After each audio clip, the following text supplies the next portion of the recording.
नमस्कार, मेरा नाम अभिजीत है और आप DTW24 न्यूज़ देख रहे हैं। बरसात आते ही बिहार के सभी शहरों में, लगभग सभी शहरों में जल जमाव की समस्या उत्पन्न हो जाती है। चाहे वो पटना हो, मुजफ्फरपुर हो, दरभंगा हो, समस्तीपुर हो या फिर कोई भी शहर। बरसात में यहाँ के लोगों को जल जमाव की समस्या से दो चार होना पड़ता है। कहीं कहीं तो ये समस्या इतनी गंभीर हो जाती है कि लोगों का घर से निकलना मुश्किल हो जाता है। ऐसी ही समस्या मधुबनी जिले के झंझारपुर में देखने को मिल रही है। यहाँ पिछले 3 सालों से जो रेलवे स्टेशन का एरिया है, झंझारपुर रेलवे स्टेशन का, वहां पे जल जमाव की समस्या 3 साल से लोग झेल रहे हैं। जब भी बरसात होती है, हल्की भी बारिश होती है, तो यहाँ 3 से 4 फीट पानी लग जाता है सड़क पे, जिसके कारण जो आसपास के हजारों लोग हैं, हजारों परिवार है, उनके लोग सड़क पर नहीं निकल पाते हैं। स्थिति ये हो जाती है कि लोगों को मजबूरन घर में लॉकडाउन होना पड़ता है। ऐसा नहीं है कि ये समस्या नहीं है, लोग 3 साल से इस समस्या को झेल रहे हैं, लेकिन जो स्थानीय पंचायत प्रतिनिधि है, वहां से लेकर मंत्रालय तक स्थानीय लोगों ने इस समस्या के निवारण के लिए गुहार लगाई, लेकिन स्थिति जस की तस है। अब आपको दिखाएंगे वीडियो जिसमें मधुबनी के तत्कालीन DM सिरसत कपिल अशोक, जो पिछले साल जब झंझारपुर गए थे तो लोगों ने इस समस्या से उन्हें अवगत कराया था और उन्होंने भरोसा भी दिलाया था कि बहुत जल्द इस समस्या का निवारण निकाल दिया जाएगा, जो स्थायी निवारण होगा उसका वो कर दिया जाएगा और बाद में फिर लोगों को ये समस्या नहीं झेलनी पड़ेगी। लेकिन 1 साल बीत जाने के बाद भी इस वर्ष में 2020 में भी वही स्थिति है। जब मानसून आया और बारिश हुई तो रेलवे स्टेशन का जो इलाका है झंझारपुर का, वो पानी से डूब गया है पूरी तरह से। हम आपको वीडियो में दिखा रहे हैं कि किस तरह से ये झंझारपुर का जो इलाका है पानी से डूबा हुआ है और इतना पानी है कि लोग इसमें बाहर निकल भी नहीं सकते। बंद हो चुके हैं। तो जो रेलवे के द्वारा बनाया गया था आउटलेट, समहाउ उसमें सिल्टिंग हो गया और कुछ स्थानिक विरोध के चलते वो कंप्लीट नहीं हुआ है। तो अभी इसी के लिए कि अल्टरनेटिव प्लान हम क्या बना सकते हैं, तो एक टेंटेटिवली हम देख रहे हैं कि अभी जो शॉर्ट टर्म में कैसे यहाँ से पानी निकालना है। SDO साहब और SDPO साहब यहाँ पे है, तो उनको हमने कहा है कि दल बल के साथ उसको जो है थोड़ा सा ज़मीन को चीर के जो पानी निकालना है वो कार्रवाई करेंगे। साथ ही लॉन्ग टर्म के लिए जो है, अगले साल के लिए जो है, इसके लिए पोस्ट पंपिंग जो सम्प हाउस होता है और फोर्स ड्रेनेज हम करते हैं, उसके मार्फत जो है करने का एक मत्ता जो है रेलवेज़ और स्थानिक जिला प्रशासन में हुई है। रेलवे का कहना है कि हम इसको बना के दे देंगे, आप इसको मेंटेन करिए। तो इस संदर्भ में जो है हम विभाग को भी सूचित करने जा रहे हैं। यहाँ के स्थानिक जनता का भी काफ़ी सहयोग मिल रहा है, काफ़ी दुखी भी है क्योंकि जल जमाव हुआ है तो अभी तक निदान नहीं हुआ है, परंतु 1-2 दिन के अंदर हम जो है यहाँ के पानी का कैसे निदान हो, उसका जल निकासी कैसे हो, इस पर आवश्यक कार्रवाई करेंगे। सर, यहाँ पे जो जल जमा है उसका एक समस्या अतिक्रमण भी है, तो उससे निपटने के लिए क्या तैयारी की जा रही है? जब ये रोड वाइडनिंग का काम हमारा चलेगा उस समय जो है अतिक्रमण भी हम हटाएंगे। नेचुरल ड्रेनेज सिस्टम जो जाम है, जैसा लोग बता रहे हैं, उसको हटाने की दिशा, उसको चालू करने की दिशा में भी कुछ किया जाए। भमरा के बारे में लोग अभी बता रहा है, तो इसकी एक सूची हम बनाएंगे और कौन सा भमरा बंद हुआ है। तो SDO साहब और उनके BDO CO जो स्थानीय स्तर के लोग हैं और नगर पंचायत झंझारपुर में बगल में ही है, तो उनके एग्जीक्यूटिव ऑफिसर भी इस काम में लगेंगे। निश्चित ही हम जो है उसमें भी कार्रवाई करेंगे। थैंक यू, धन्यवाद। तो झंझारपुर की इस समस्या, जल जमाव की समस्या को लेकर पटना के हाईकोर्ट में आज एक जनहित याचिका दायर की गई है और हाईकोर्ट में इस जनहित याचिका को दायर करने वाले अधिवक्ता हैं शिवनंदन भारती जी। आज वो हमारे साथ मौजूद हैं। तो शिवनंदन भारती जी, बहुत बहुत स्वागत है आपका और हम आपसे जानना चाहेंगे कि आखिर आपने ये फैसला कैसे लिया। देखिए, झंझारपुर की जो समस्या है, पिछले मैं 3 साल से देख रहा था कि ये समस्या बद से बदतर होती जा रही है और इससे लगा कि वहाँ की जो पृष्ठभूमि देखेंगे तो आपको लगेगा कि झंझारपुर में जो है सो ये पॉलिटिकल पॉइंट ऑफ व्यू से देखेगा तो ये बहुत फर्टिलाइज जो कहिएगा ऐसी भूमि है। वो यहाँ से ललित बाबू जगन्नाथ मिश्र जो बिहार का प्रतिनिधित्व किया कई वर्षों तक, उनके पुत्र नीतीश मिश्र का भी एक दबदबा है राजनीति में काफ़ी, भले वो हार गए हैं। और अभी हाल के दिनों में वर्तमान में जो है जल संसाधन मंत्री संजय झा जी हैं, उसी क्षेत्र का प्रतिनिधित्व करते हैं। तो महान विभूतियों की तो कमी नहीं है, लेकिन हैरत तब होती है कि झंझारपुर में जब भी कोई जन समस्याएं होती है तो बहुत ही निष्क्रियता दिखाई जाती है। अपनी पॉलिटिकल व्यू को लेकर ये लोग तो काफ़ी सजग हैं, और व्यक्तिगत तरक्की में तो ये लोग दिन दुना रात चौगुना किए। कोई आदमी प्रमुख, अभी वर्तमान में जो विधायक हैं, पहले एक समय में प्रमुख थे, फिर वो विधायक बने और इस बार लोकसभा का टिकट भी मिला जो आरजेडी से था।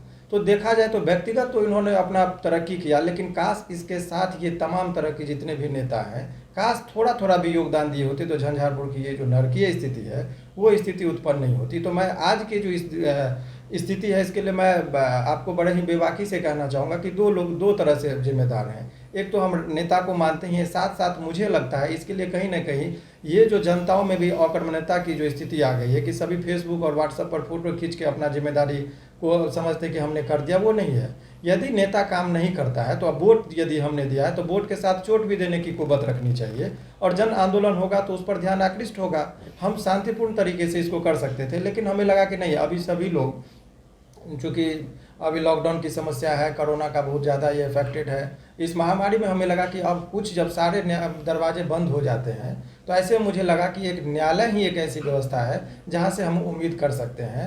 और न्यायालय में भी अभी स्थिति यह है कि आप कुछ भी करने से पहले वीडियो कॉन्फ्रेंसिंग से सुनवाई होती है।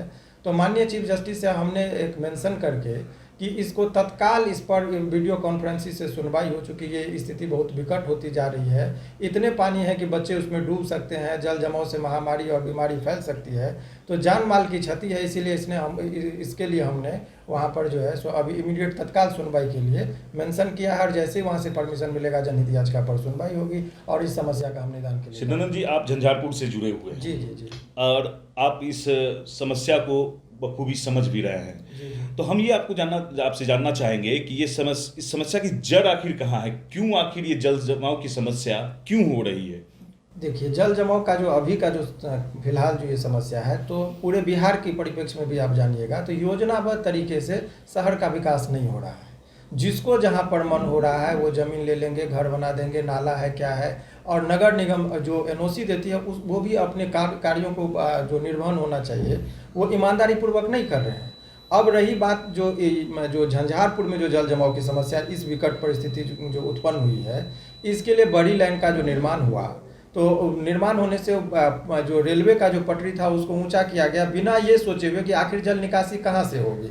यदि किसी लोगों का निजी ज़मीन है तो भी आप उसकी, सरकार के पास तो सारा अधिकार है, वो चाहे तो ज़मीन अधिग्रहण करके उस समस्या का निदान करे। चूँकि मास लेवल पर लोग अफेक्टेड हो रहे हैं, वो झंझारपुर जो जिस जगह की बात आप देख रहे हैं वो झंझारपुर पूरे एरिया का सबसे बड़ा कॉमर्शियल हब है, और आज की स्थिति यह है कि सारे दुकान बंद हैं, निचले फ्लोर पर लाखों करोड़ों का लोगों का नुकसान हो रहा है।